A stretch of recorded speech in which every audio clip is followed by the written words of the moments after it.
कहते हैं कि सुंदर मंडप की रचना करवा के जवारे बो करके, मिट्टी में बढ़िया जवारे बोइए, अखंड ज्योति की प्रतिष्ठा कीजिए, गणपति नवग्रह 16 मातृका चतुष्षष्ठी योगिनी इत्यादि देवियों की प्रतिष्ठा कराइए, कलशों की प्रतिष्ठा कीजिए, ध्वजा पताका इत्यादि वहाँ पर लगाइए, घरों में बंधनवार से घरों को सजाइए।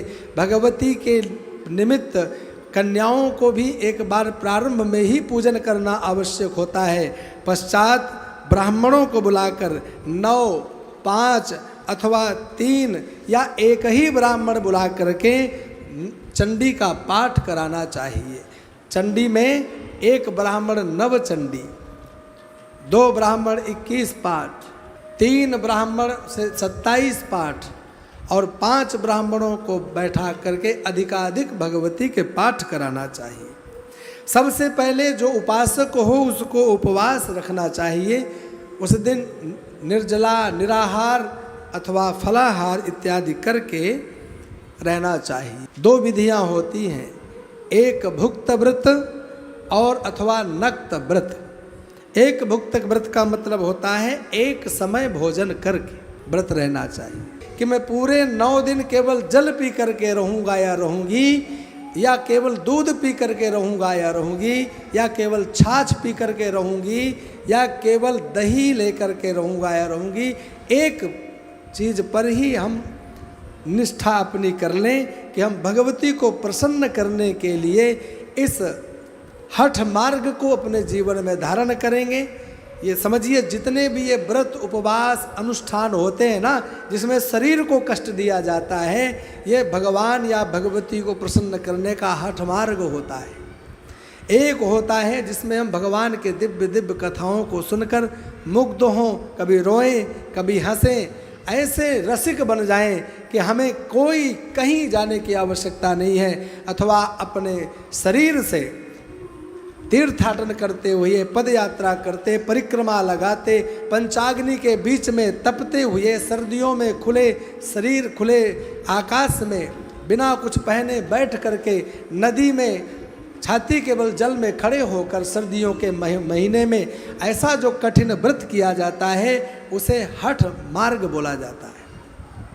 और यह भी आप कितना शरीर को कष्ट दे सकते हैं और संतुलित रह सकते हैं, जिसमें शरीर में कोई कष्ट ना आवे, वही मार्ग अपनाना चाहिए। ऐसा नहीं कि मैं आपको कह रहा हूँ कि 9 दिन कुछ मत खाइए, जितना आप पचा सके, जितने में आलस्य ना आवे, प्रमाद ना आवे, अधिक से अधिक भगवती का नाम जप चलता रहे, पूजन आराधन चलता रहे, ऐसा आहार ले करके 9 दिन केवल भगवती के नाम से अपने आप को समर्पित करना चाहिए। और आप देखते हैं इस हठ मार्ग में कितने कितने लोग होते अपने छाती में जवारे बो लेते हैं। देखा है आपने, बड़े बड़े भाले अपने यहाँ छेद लेते हैं, इधर निकाल देते हैं और पूरे 9 दिन छेद करके बैठे रहते हैं। मैंने ऐसे ऐसे स्थान देखे जो अपने सर में अग्नि लगा लेते हैं, उस पूरे 9 दिन दीपक उनके सर में जलता रहता है, एक हाथ को ऊपर करके खड़े हो जाते हैं। ये सब हठ मार्ग माने जाते हैं, जिसमें शरीर को यातना दी जाए, कष्ट दिया जाए, और तब इस माध्यम से भी भगवान को, भगवती को प्रसन्न कर लिया जाता है, हमारे मनोरथ पूर्ण कर लिए जाते हैं, सभी कामनाएं पूर्ण हो जाती हैं। इस प्रकार से किसी भी मार्ग का अनुसरण करके आप लोग अनुष्ठान इत्यादि करवाएं, हवन कुंड का निर्माण करें, कोशिश करें कि 21-51 आहुति भगवती के नाम से रोज घर में पड़े। इससे आपका घर भी शुद्ध होगा, आपका जीवन भी शुद्ध होगा, पवित्र होगा, और जो जो उसमें सम्मिलित होंगे सभी का जीवन पवित्र होगा। हवन सामग्री में बाजार की वो हवन का पैकेट नहीं लाना चाहिए, मैं साफ बताऊं। उसके लिए बढ़िया तिल, बढ़िया चावल, बढ़िया जौ, अच्छी तरीके से उनको साफ सुथरा करके और फिर उसमें नाना प्रकार की औषधियाँ मिलाना चाहिए। उसमें ला करके अगर तगर, जटा, मानसी, चंदन का चूरा, उसमें केसर, उसमें मखाने, पंचमेवा, ये भोजपत्र, ये सब मिला करके उसको औषधि रूप दो, उसे तैयार करो। आपको क्या मालूम कि कौन सी घास फूस पीस करके उस पैकेट में बंद कर दिया गया है। इत्र छिड़क करके कहते हैं सुंदर हवन सामग्री, वो कोई हवन सामग्री नहीं होती है। कूड़ा करकट तो घर में कभी हवन में प्रयोग करना ही नहीं चाहिए। हवन के लिए जो संविधा बताई गई है वह भी साफ सुथरी हो, उसमें किसी प्रकार के कीड़े ना लगे हों। ऐसी संविधा होना चाहिए जिसे लकड़ी कहते हैं कि वो छाल युक्त लकड़ी होना चाहिए।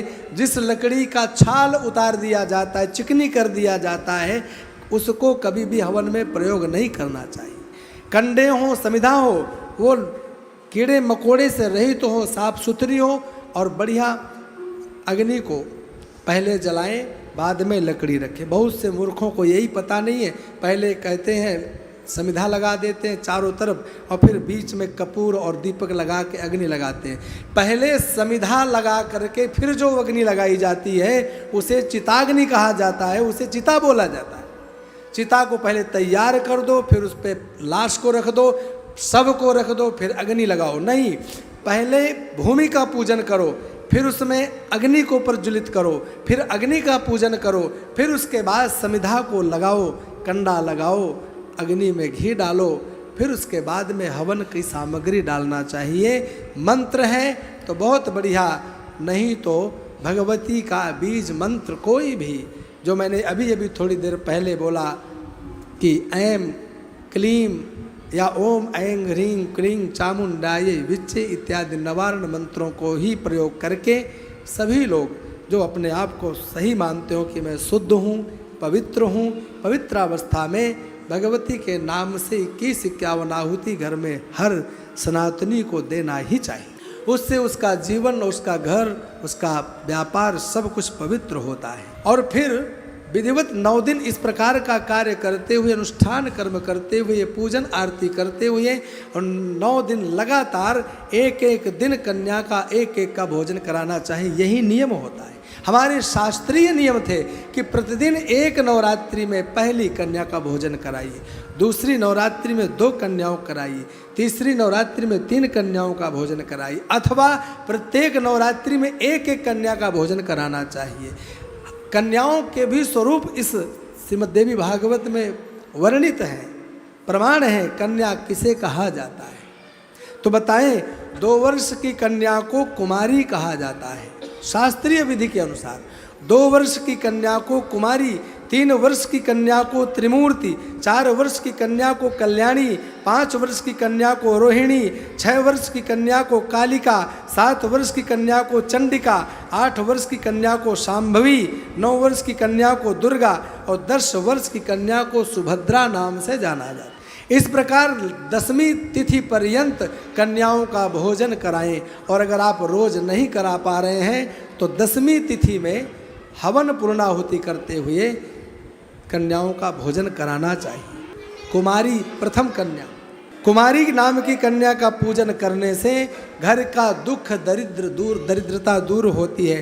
त्रिमूर्ति नामक कन्या का पूजन करने से घर में धनागम का मार्ग खुल जाता है। कल्याणी नाम की कन्या का पूजन करने से विद्या विजय संपन्नता प्राप्त होती है। कालिका नाम की कन्या का पूजन करने से शत्रु नष्ट होते हैं। चंडिका नाम की कन्या का पूजन करने से ऐश्वर्य की प्राप्ति होती है। शांभवी नाम की कन्या का पूजन करने से घर की समस्त दरिद्रता का नाश होता है। दुर्गा नाम की कन्या का पूजन करने से बड़े बड़े शत्रु भी हमारे मित्र बन जाते हैं। सुभद्रा नाम की कन्या का पूजन करने से जीवन के हर मनोरथ सिद्ध होते हैं। रोहिणी नाम की कन्या का पूजन करने से घर में समस्त रोगों की शांति होती है। इसी प्रकार से जब कन्याओं को भोजन कराओ, भोजन के उपरांत उनको अनेक प्रकार की वस्त्र, अलंकार एवं तिलक इत्यादि करके उनका पूजन करते हुए और उनको बहुत कुछ दक्षिणा के रूप में देना चाहिए। अब एक बात मैं आपको बताऊं, यह भी बहुत बड़ी एक समस्या होती है, बचपन में हमारे भी थी तो आपके भी होगी, कि हम इस जाति वाली कन्या का पूजन नहीं करेंगे। ये भी होता है ना, महाराज ये ब्राह्मण नहीं है, हम नहीं पूजन करेंगे। या ब्राह्मण के घर में कन्या भोज कराना है तो महाराज ये तो ब्राह्मण है ही नहीं, ये तो क्षत्रिय है, ये फलाने हैं फलाने, ये शूद्र घर की है। तो ये भी महापाप माना जाता है, ध्यान रखना। यहाँ पर कन्या आपके सामने है तो उसके वर्ण को नहीं देखना है। जो अवस्था बताई गई है ना, 2 वर्ष की कन्या से लेकर के 10 वर्ष की कन्या किसी भी वर्ण की हो, किसी भी जाति की हो, उसको हमें पूजन करना ही चाहिए। दोष जो हैं उन दोषों को देखना चाहिए। जो यहाँ लिखा है वह मैं बोल रहा हूँ, अपनी तरफ से बना कर नहीं। कन्या कैसी हो जिसका पूजन करना, भोजन कराना उत्तम माना जाता है, उसके लिए वेदव्यास भगवान स्वयं लिखते हैं और स्वयं जनमेजय को उपदेश देते हुए कहते हैं, जात्यन धाम के कराम काणीम कुरूपाम बहुरोमशाम सत्यजेन्द्रोगिणीम कन्याम रक्त पुष्पादिनांकिताम। ये कहा गया। अब इसका मतलब क्या होता है? कैसी कन्या हो? बोले कन्या जन्म से अंधी ना हो, तिरछी नज़र से देखने वाली ना हो, कानी ना हो, कुरूप ना हो, बहुत ज़्यादा शरीर में उसके रोए ना हो तथा रजस्वला को प्राप्त ना किया हो, ऐसी कन्याओं का पूजन नहीं करना चाहिए। इसके अलावा ये लक्षण न जहाँ घटते हों उन सभी 10 वर्ष तक की कन्याओं का पूजन करना चाहिए और उनका पूजन भगवती दुर्गा नाम, दुर्गा का स्वरूप मानकर पूजन करना चाहिए। सर्वप्रथम कन्या के चरणों का प्रक्षालन करना चाहिए और उनके चरणों को अब धोए हुए जल को पूरे घर में अभिमंत्रित करना चाहिए, अपने ऊपर छिड़कना चाहिए, उनका तिलक इत्यादि करके स्वागत करना चाहिए, पश्चात भोजन कराना चाहिए, पश्चात फिर उनको दक्षिणा द्रव्य वस्त्राभूषण अलंकार देना चाहिए, तब जाकर कन्या का पूजन परिपूर्ण होता है।